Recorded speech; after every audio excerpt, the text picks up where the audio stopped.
A Tactical Aircraft Company foi uma fabricante de aeronaves de guerra lá da época do Império do Japão, que após a Segunda Guerra Mundial se dissolveu e virou a Fuji Precision Industries. Ao invés de aviões de guerra, agora ela fabricava carros elétricos, como o Tama, modelo lançado em 1946. Em 1952 eles mudaram novamente o nome da companhia, dessa vez passando a se chamar Prince Motor Company, em homenagem ao até então príncipe Akihito, que posteriormente veio a se tornar o imperador do Japão. Em 1957 nasce o Prince Skyline, o precursor de uma família de carros que é muito conhecida aí no mundo dos filmes, dos videogames, da cultura automotiva e principalmente nas corridas, na competição. Mas como que um sedã luxuoso da marca Prince se tornou o que conhecemos hoje como Nissan Godzilla?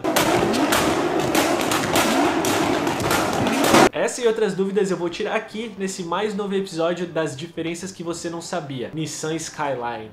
Chegou o 4K, olha aí.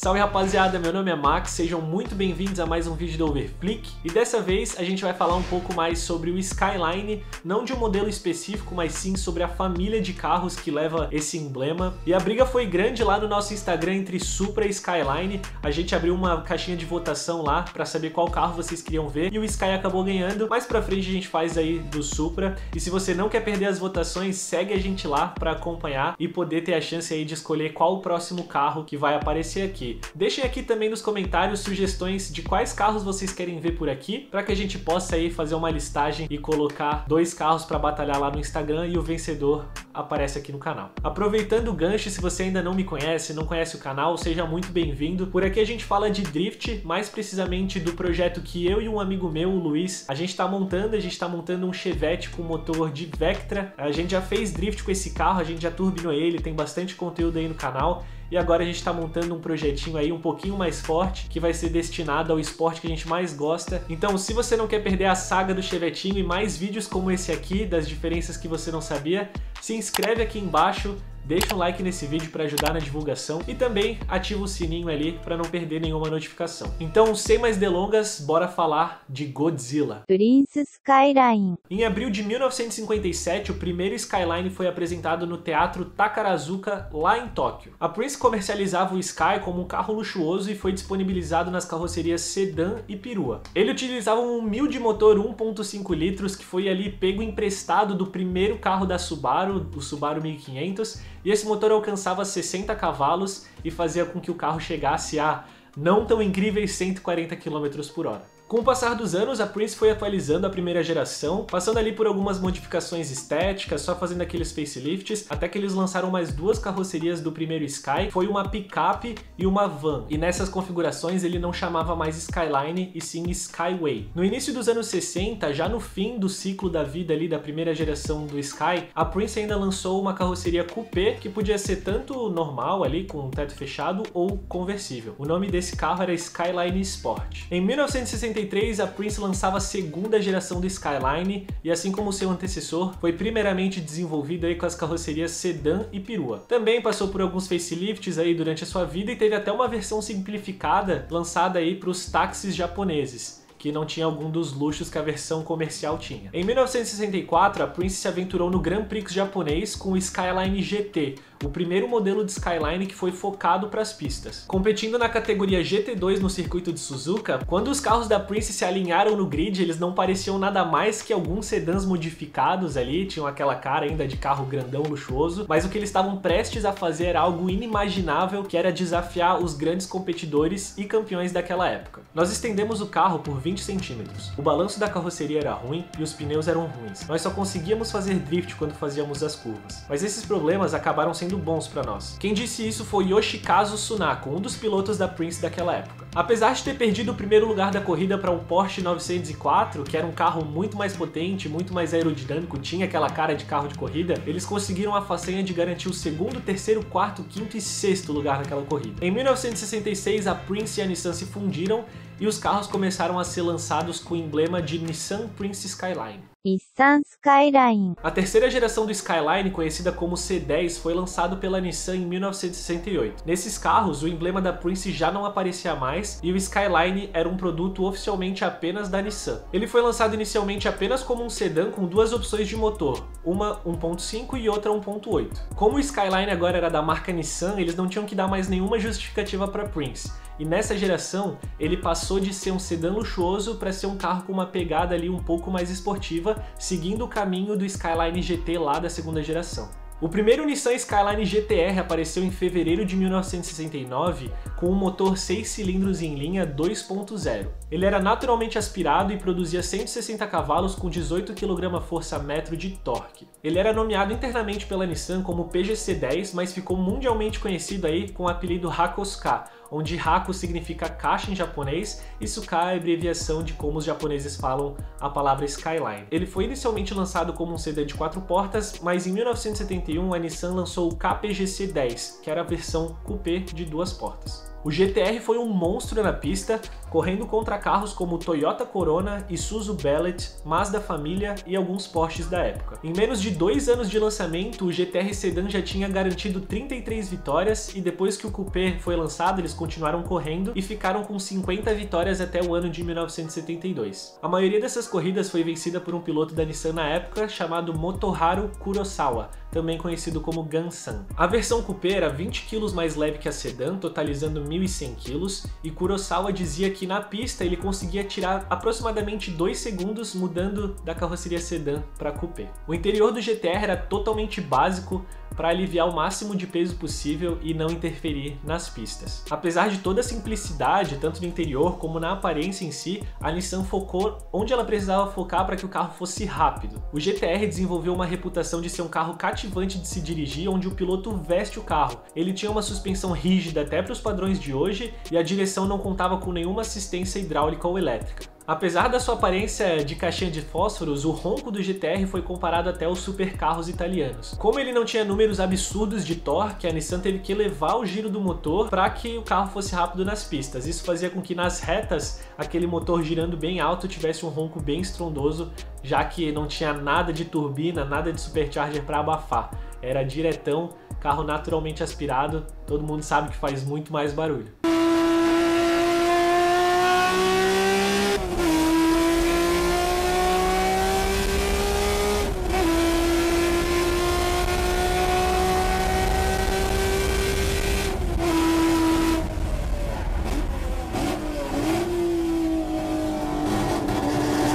Infelizmente, menos de 2.000 unidades do Hakosuka foram produzidas. A Nissan não divulga nenhum número oficial, mas aí, com algumas pesquisas, a galera estima que foram feitas 1.947 unidades, o que eu acho um número bem específico, sendo 1.115 delas coupé e 832 sedã. A combinação da raridade do Hakosuka com todo o apelo que ele tinha, vencendo corridas e sendo o carro que ele era, todo amante de automobilismo queria ter um dele na época, criou uma cultura no Japão onde eles pegavam os modelos de base do Skyline de terceira geração e customizavam, caracterizavam para ficar parecido com o GTR, seja só com algumas modificações estéticas ou colocando um motor 6 cilindros dos Skylines mais novos. Então, quando você vê um Hakosuka aí no evento de drift lá no Japão, dando na porta de todo mundo, rodando, batendo,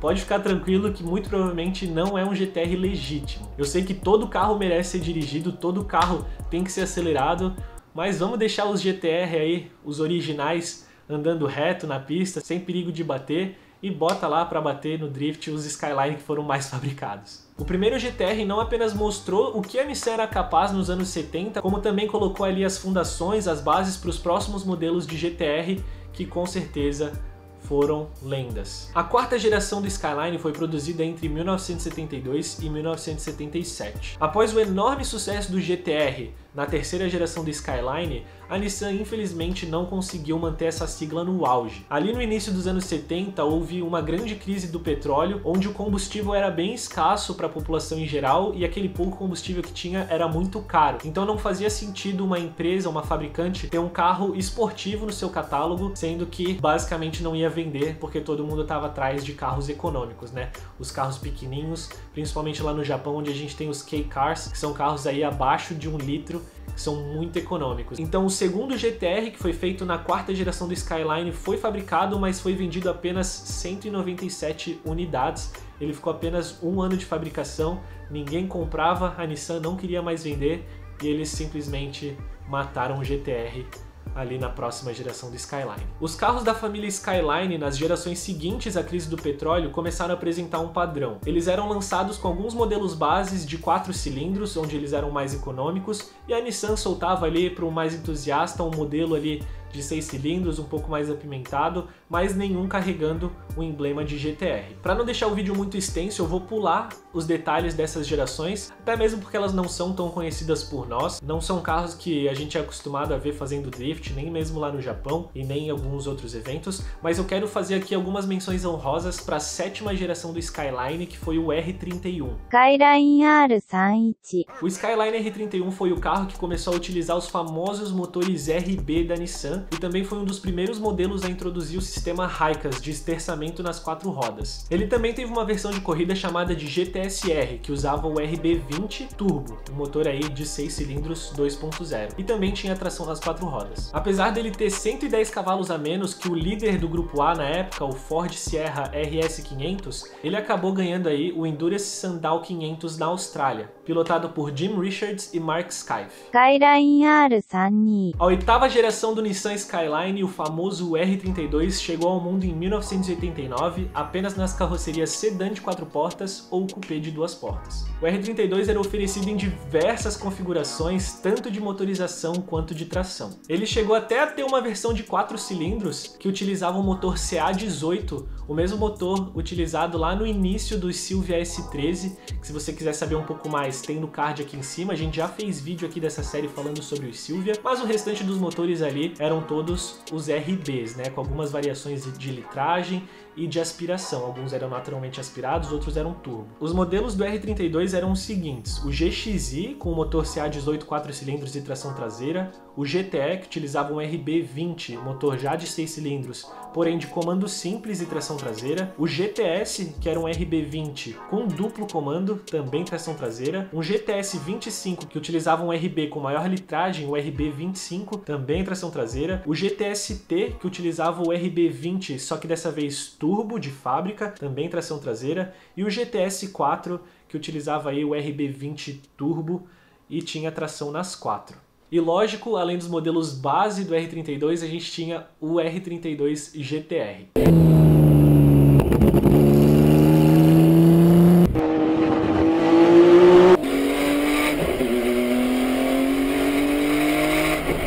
Após o sucesso do GTR Hakosuka e o fracasso do segundo GTR lá na crise do petróleo, a Nissan estava pronta para se reerguer e mostrar ao mundo um dos carros mais fantásticos que já passaram por aqui. Depois de 15 anos com o emblema aposentado, o GTR era um carro totalmente novo que combinava a maior força bruta com uma engenharia bem delicada. Além do sistema Hikas de esterçamento, o GTR R32 também vinha com o sistema Atesa ETS, que numa tradução livre significa algo como Sistema Avançado de Engenharia de Tração Total para Todos os Terrenos com Divisão de Torque Eletrônico, que era capaz de diferenciar aí a pilotagem e abrir ou fechar os diferenciais de acordo com a tração necessária do carro, né? Basicamente ele podia escolher se ia mandar a tração só para as rodas de trás ou se ele ia fechar ali, blocar o diferencial da frente também para o carro virar a tração nas 4. A suspensão era multilink nos 2 eixos e utilizava freios de 296 mm na dianteira com discos ventilados e pinças com 4 pistões e 297 mm na traseira com pinças de 2 pistões. O motor utilizado no GTR R32 é o famoso e absurdo RB26DETT,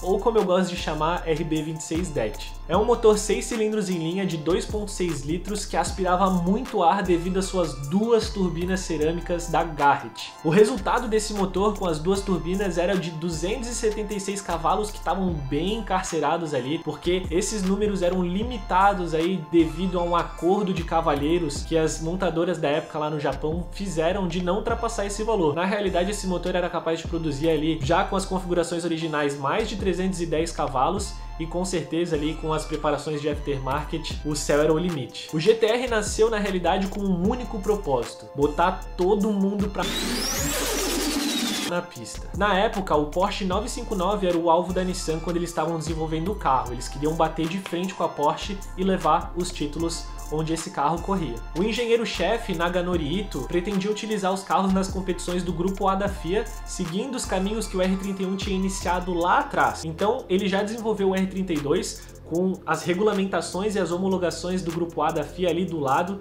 e desenhou o carro para que tudo se encaixasse e ele pudesse competir assim que o carro ficasse pronto. Até então, o recorde de um carro de produção no Inferno Verde, o famoso Nordschleife, era de 8 minutos e 45 segundos por um Porsche 944. O piloto de testes da Nissan, Hiroyoshi Kato, resetou esse recorde, botando 8 minutos e 20 segundos a bordo de um Skyline GTR. É uma diferença de 20 segundos de um recorde para o outro. Isso é muito, muito absurdo. Além de ter feito o recorde em Nordschleife, o R32 dominou o JTCC, que é o campeonato japonês de carros turismo. Ele simplesmente venceu todas as 29 corridas em que participou. Foram 29 largadas, 29 vitórias, garantindo aí para a equipe da Nissan todos os títulos dos anos de 1989 até 1993. Não teve uma corrida em que o GTR ficou para trás, ele sempre ganhou. 土屋選手にこのレース前にお話聞いたんですけれども、本当に心からこの GTR が欲しいと彼自身も言ってました。 Em 1990, o R32 GTR também foi introduzido às corridas lá na Austrália, onde ele basicamente jantou o até então rei Ford Sierra Cosworth, vencendo os 1000 km de Bathurst em 1991 e 1992. O enorme sucesso que o carro fez nas corridas lá na Austrália fez com que a imprensa começasse a chamar ele de Godzilla, simplesmente pelo fato de ser um monstro vindo do Japão. Como a Austrália foi o primeiro mercado de exportação depois que o GTR foi lançado lá no Japão, esse apelido aí espalhou rapidinho para os outros países. O GTR foi tão absurdo, mas tão absurdo, que muitas pessoas colocam a culpa nele pela morte do Grupo A da FIA. O Grupo A da FIA já é uma categoria que não existe mais e muitos dizem que ela teve que mudar justamente para o GTR parar de vencer, que se continuasse como estava, o GTR ia continuar jantando todo mundo. A Nissan ainda chegou a lançar 560 unidades do GTR Nismo, onde 60 foram destinadas para corridas e 500 foram para o público em geral. Eu sinceramente, pesquisando para fazer esse vídeo aqui, não consegui achar grandes diferenças aí do modelo GTR normal para o modelo GTR Nismo. Então, se você sabe alguma dessas coisas, deixa aqui nos comentários, que eu vou ficar muito feliz em deixar o comentário fixo aí para a galera ver quais são as diferenças entre esses modelos. Então, rapaziada, a parte 1 desse vídeo vai ficando por aqui. Eu vou ter que dividir ele em duas partes, porque a gente ainda tem que falar de R33, R34, GTR R35, da divisão do Skyline para o GTR, porque o GTR R35 é uma coisa, mas ainda são fabricados carros da família Skyline, que já não tem nada a ver mais com o GTR, nem são parecidos. Então eu vou ficando por aqui, eu sugiro que você veja a playlist dessa série que a gente tem por aqui, e deixem aqui nos comentários quais os próximos carros que vocês querem ver aqui pelo canal. Se você ainda não deu, eu acho que o vídeo merece agora aquele like, aquela inscrição aqui, e também que você ative o sininho aí para acompanhar o projeto do nosso chevetinho, do meu chevette com o Luiz, e também mais vídeos dessa série aqui, onde a gente fala da coisa que a gente mais gosta desse mundo, que é carro. Então é isso aí, rapaziada. Espero ver vocês na próxima e tamo junto.